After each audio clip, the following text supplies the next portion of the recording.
This review is constructed entirely from memory, as I have absolutely no desire to watch this movie again. However, I saw The Lion King 2 so many times as a kid that with some hypnosis, I could probably be coaxed into quoting the entire thing off by heart. And I just kinda want to talk about it. As far as Disney direct-to-video sequels go, this is probably the cream of the contaminated and largely worthless crop. I watched the original Lion King religiously as a child, and this was kind of like the other thing I might watch if I'd already watched The Lion King that day or something. And for that, it got the job done. It's not good. Don't get me wrong here. But the new characters have something resembling a personality, and the characters from the original... well, they don't really do anything, but at least they're not completely butchered. The animation is terrible compared to the original, but not exactly terrible by any other standard. Point is, you can tell some effort was put into this one compared to some of the other Disney prequels and sequels in the canon. Another point in this movie's favour is that it got most of the original voice cast back, with only one notable exception. Zazu. I tell you what, I had a quick YouTube search of clips of Zazu in this movie, and my god does he sound shit. As terrible as the Morning Report was in the special edition of the original, at least they got a replacement that actually sounds like Rowan Atkinson. This is the Morning Report.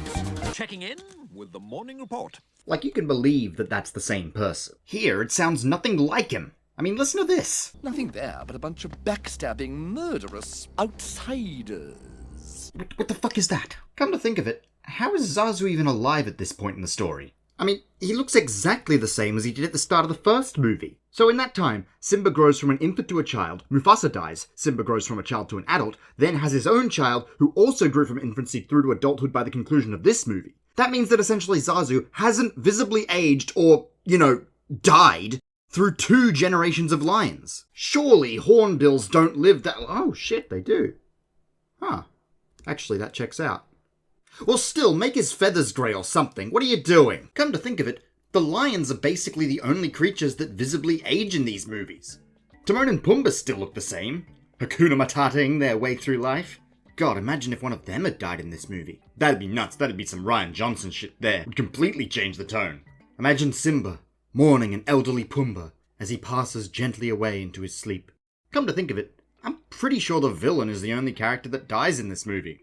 We didn't really get a tragic death in this one. Bit of a shame, actually. The whole movie doesn't really take itself seriously enough. It's basically a big joke. Oh wait, hang on, no, there was that one. That was still a villain, technically, but I guess that was kinda sad. But he was played by Andy Dick. Yeah, that's still not the same as James L. Jones. The songs, for the most part, are fine. There's one really good song in the opening, even if it wasn't originally made for this movie, and also is kind of out of place as the opening song. And by that I mean it's a good song, it just doesn't have the epic feel of an opening, Like, listen to this. And then listen to this. It's just not the same, Apart from that, there's a couple really terrible songs, and then a few okay ones. Actually, looking at the Wikipedia page, it's a pretty even split from good to bad. The fuck? Joss Whedon worked on this? That is... What? The standout bad ones, though, are My Lullaby, because it's a cheap and lazy homage to Be Prepared, without any of the gravitas or charisma. The pounding of the drums of war. And Rafiki's song, Upendi.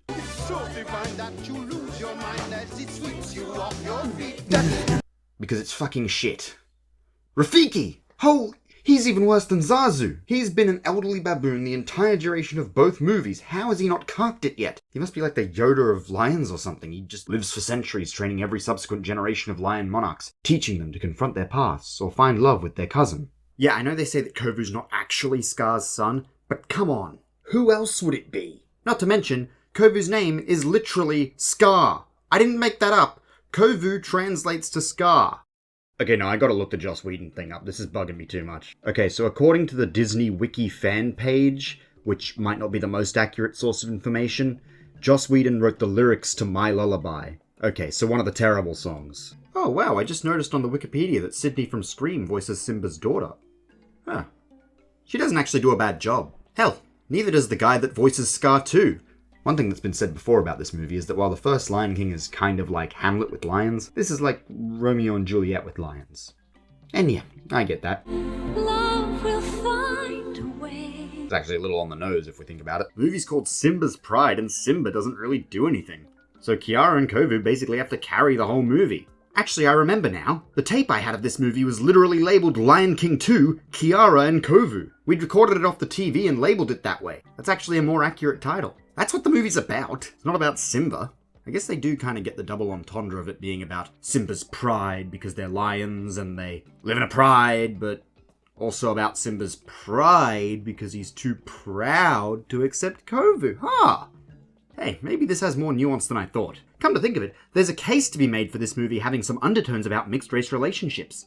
I know it's just because Scar was designed that way in the original, but Kovu is quite definitively black, and Simba needs to overcome his preconceived notions about Kovu just because another black lion had hurt him in the past and he needs to overcome that. Kind of like American History X, you know?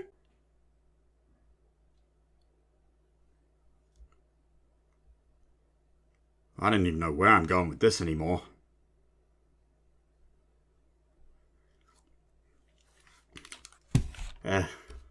I'm sorry, I just kind of wanted to talk about Lion King 2 and then... Well, then I don't know what happened. Things got weird there. I guess the point I'm trying to make here is The Lion King 2, Simba's Pride, exists. And I'm okay with that.